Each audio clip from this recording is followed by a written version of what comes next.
Hello Steelers, and welcome to another Bench Report hobby update. Been quite a busy week actually this week overall, with various bits and things finished off. The main thing that I finished were the AB Miniatures Prussians. These are the Prussian Fusiliers. I've been painting these for sharp practice, and these are for the Punch Up at Plants and War game that I've been working towards putting together, which I will do a video report of at some point in the future. These were the Fusilier, just a few normal Fusiliers, along with some of their officers as well. So big men are included in there as well. So that kind of finishes everything off I need for that scenario. So I will get on with playing that at some point in the future. They were actually already in action this week. I'll talk about that in a bit later on though. But the second thing that I also painted as well was a couple of sets of allotments.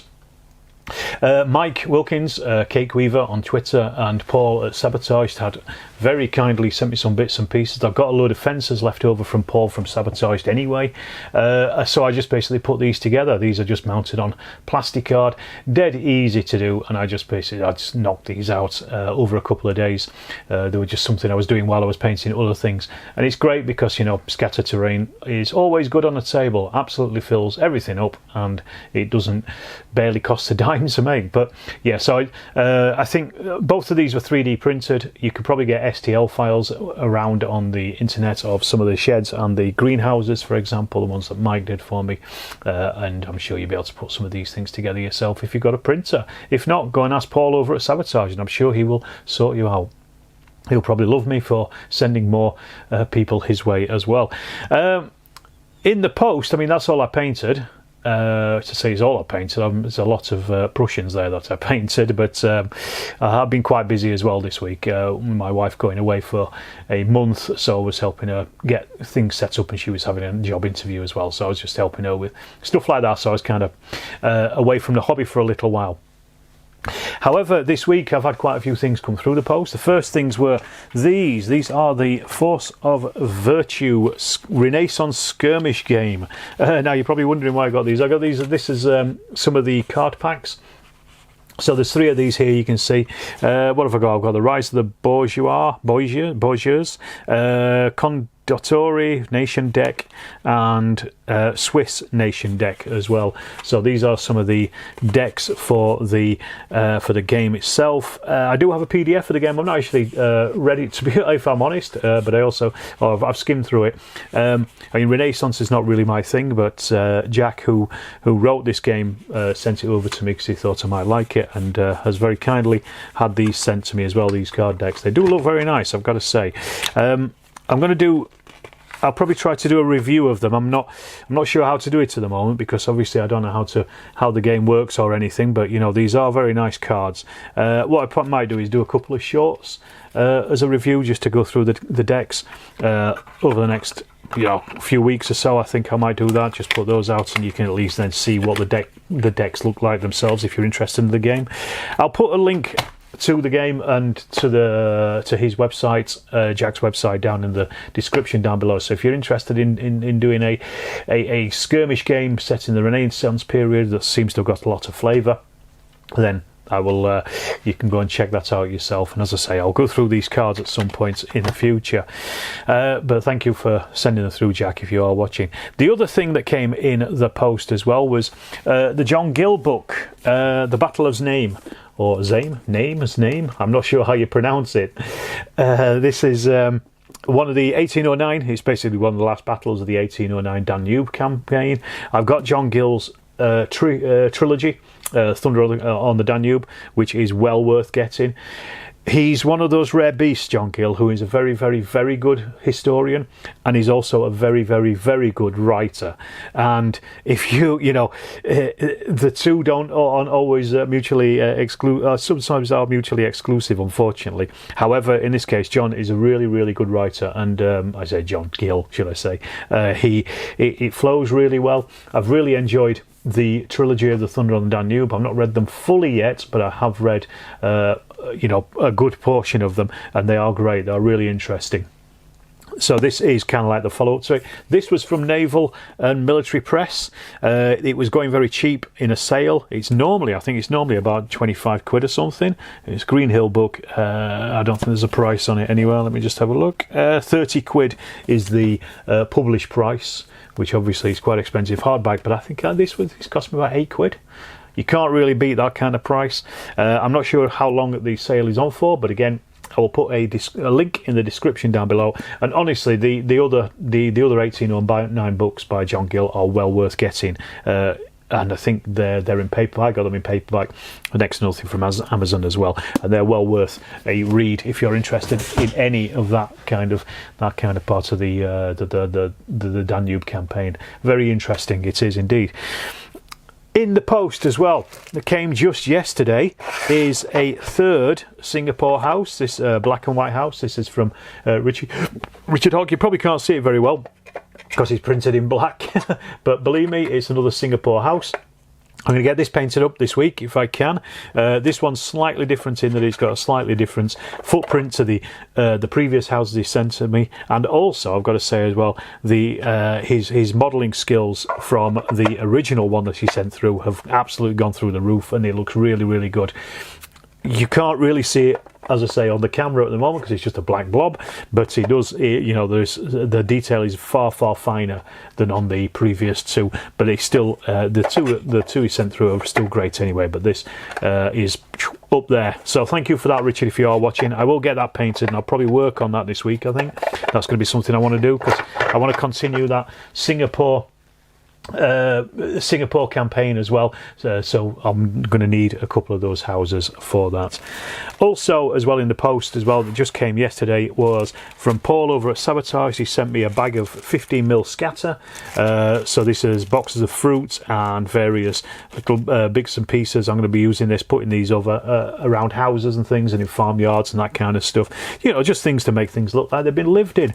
So I got those. I also got as well from Paul these. There are 2, 4, let me have a look, there's 5, 10, there's 10 of these haystacks, and again I do apologise, you can't really see them because they are printed in black resin, but these are haystacks. These are 15mm haystacks, so to give you an idea, there's a 15mm Frenchman next to one of them, just to give you an idea of how big they are. These are quite big ones. The reason I wanted these is because A, I only have a few haystacks and they're not great anyway, but B, I wanted some for a very specific scenario that I'm going to be filming over the next couple of weeks, and it's going to be in conjunction with Tabletop Basement, the German wargaming channel that is over in Germany. Go and check them out. I'll put again a link to them in the description. They've invited me to get involved with a winter basically winter themed game, so I needed some of these. I also have some stuff coming from Peter Pig as well, which I'm going to try to get painted up next week, which will all go together for this particular scenario that I'm planning on doing, but I'm not going to tell you what it is until it is done. See if you can guess. If you can guess, leave a comment in the down below and let me know what your guess is. I already mentioned them, the Prussians for sharp practice from AB Miniatures. I managed to finish those off by Thursday, so I took them down to the club for an introductory game of sharp practice for Terry and Kev and for Chris as well. Kev had played sharp practice once or twice, Terry never played it, and Chris had never played it as well, so it was just an introductory game for them. French versus Prussians just after Waterloo. It was a very interesting game. The French marched in the same old way, and then the Prussians shot them up in the same old way.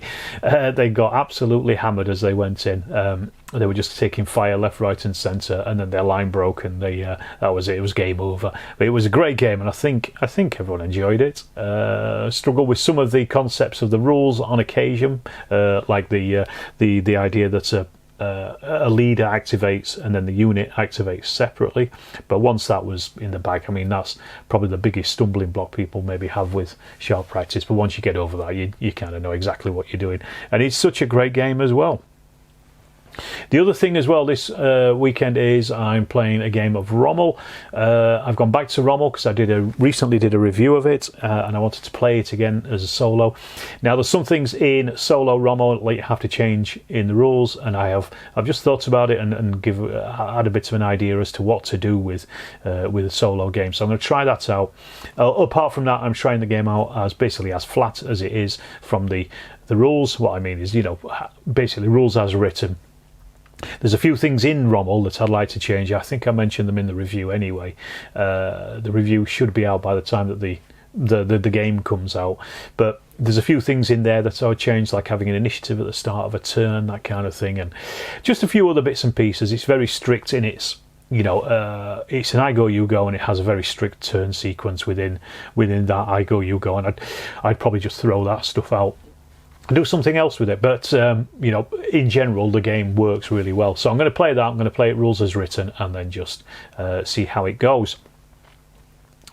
The other thing that happened as well this week was that in my hometown, a local arts director, play director and writer, Karen, she put on a play called The Lions of Rotherham, which featured my great uncle Tommy in it. I've talked about him in the past. Tommy James, he fought in the First World War, then fought in the Spanish Civil War, and then also became a recruiter as well here in the UK for the International Brigade.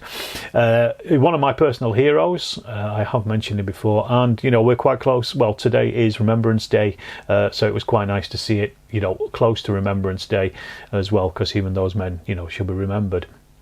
And it was fantastic. Honestly, it was really, really, really good.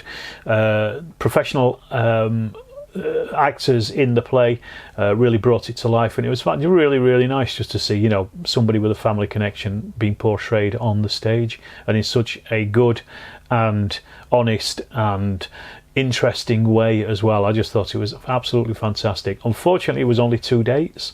I think Karen is looking at doing more dates in the future, and I really hope it goes on the road and goes to schools or whatever. Just it was really all about the men from Rotherham and their experience in the Spanish Civil War. So it was very much, it talked about their upbringings, but then it also it was 3/4 of the play was set during the Spanish Civil War, and I thought it was fantastic, really well done. And as I say, it was a real honour to watch it, and an honour to be invited along as well, and get free entry. And also, there was a local an exhibition at the local museum as well, Clifton Park Museum here in Rotherham.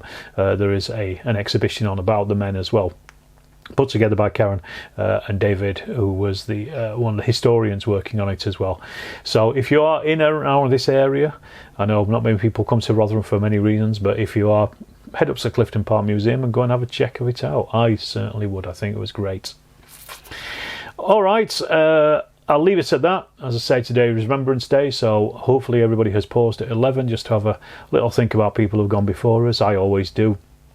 And I always wear my poppy as well, and I just think it's the one time of a year that we can just stop and reflect on these things that we play out on the tabletop, and I hope people do. Also, the Storm of Steel group actually reached 1,000 people as well the other day. Over 1,000 people are now in the group, so fantastic. Well chuffed with that. Thanks everybody who's in there. Please do post your pictures. I do change the banner picture. I try to do it every week. I sometimes forget, but so if you put a picture up, your picture might be featured at some point. I'll leave it at that and say I hope you've enjoyed this video. I hope you enjoy my other videos. If you have, do hit the subscribe button. As always, about 80% of the people who watch these videos don't actually subscribe, so it would do me a great honour if you were to subscribe. Costs you nothing, and you'll get these videos in your feed, and you'll see them when they are released. And I will see you in the next Storm of Steel video.